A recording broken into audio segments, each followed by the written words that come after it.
Hi, എല്ലാവർക്കും നമസ്കാരം. ഇന്ന് നമ്മൾ ഒരു പാസ്തയാണ് ഉണ്ടാക്കാൻ പോകുന്നത്. ദേവദത്ത് കുറേ ദിവസമായി പറയുന്നുണ്ട് പാസ്ത എന്ന്.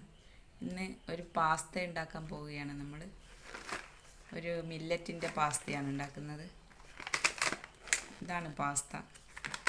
സീറോ മൈദ എന്നാണ് പറയുന്നത്. പതഞ്ജലിൻ്റെ വെജിറ്റബിൾസ് ഒന്നും കഴിക്കാത്ത ഇവർക്ക് കുറച്ച് ഞാൻ വെജിറ്റബിൾസൊക്കെ ഇട്ട് കഴിപ്പിക്കുന്നതാണ്. അതുകൊണ്ടാണ് ഞാൻ പാസ്ത ഉണ്ടാക്കുന്നത്. അല്ലേ ദേവ? ഞാനിത് ഉണ്ടാക്കിയതിന് ശേഷം കാണാം.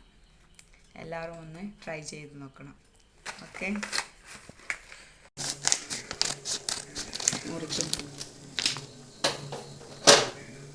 മില്ലറ്റിന് നമ്മൾ ഇതിൻ്റെ ഉള്ളിലുള്ള ഈ കവർ ഒരു പാക്ക് കിട്ടുന്നുണ്ട് കേട്ടോ. ഇതിൽ ഞാൻ ഇതിൻ്റെ അകത്ത് കിട്ടുന്ന പാക്ക്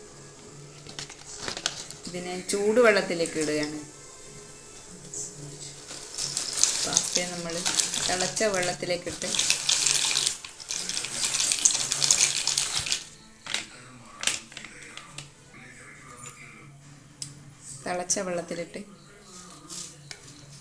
അതിനെ ഒന്ന് വേവിക്കണം.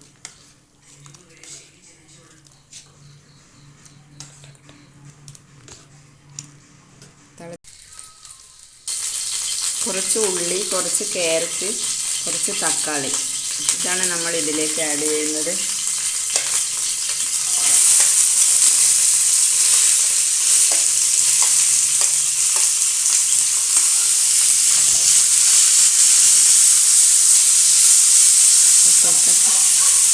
അടുത്തത് ക്യാരറ്റാണ് ഇടുന്നത്.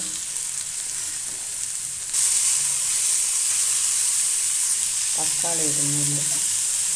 അടുത്തതായി തക്കാളി ഇടുകയാണ്.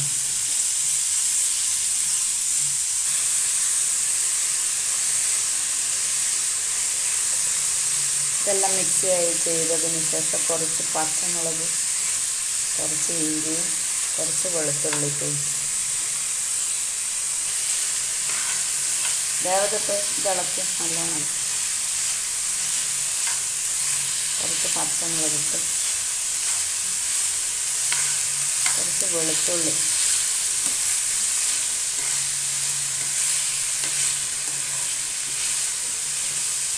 അടുത്തത് കുറച്ച് ഇഞ്ചി, വെളുത്തുള്ളിയും പച്ചമുളകും ഇട്ട് അതിനെ നല്ലതുപോലെ ഇളക്കി ഉപ്പ് അതിലേക്ക് ചേർക്കും. മല്ലിയിൽ പൊടിയും കൂടി അതിൽ മിക്സ് ചെയ്യും. ഇതിലേക്ക് കുറച്ച് ചില്ലി റൈസ്, കായമുളക് പൊടിപ്പിച്ചത് അതിലേക്കിട്ടു. ഇതൊക്കെ നല്ലോണം കൂടി മിക്സാക്കിയതിന് ശേഷം അതിലേക്ക് നമ്മൾ പാസ്ത ഇടുകയാണ്. വേവിച്ച് വെച്ച പാസ്ത ഇതിലേക്ക് ഇടുകയാണ്. തന്നെ മിക്സാക്കണം.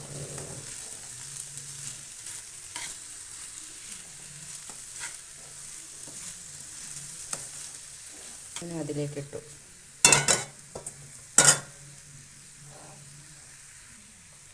ഈ പാസ്തയിലേക്ക് അതിൻ്റെ അകത്ത് ഫസ്റ്റ് ഉണ്ടായിരുന്ന ആ പൊടിയാണ് നമ്മളിനി ഇതിലേക്ക് ഇടുന്നത്. ഇതാണ് അതിൻ്റെ അകത്തുള്ള പൊടി. അങ്ങനെ പാസ്ത റെഡി ആയിട്ടുണ്ട്. ഇത് നിങ്ങൾക്ക് ഇഷ്ടമായിട്ടുണ്ടെങ്കിൽ ഒന്ന് ട്രൈ ചെയ്ത് നോക്കണേ. ഓക്കെ.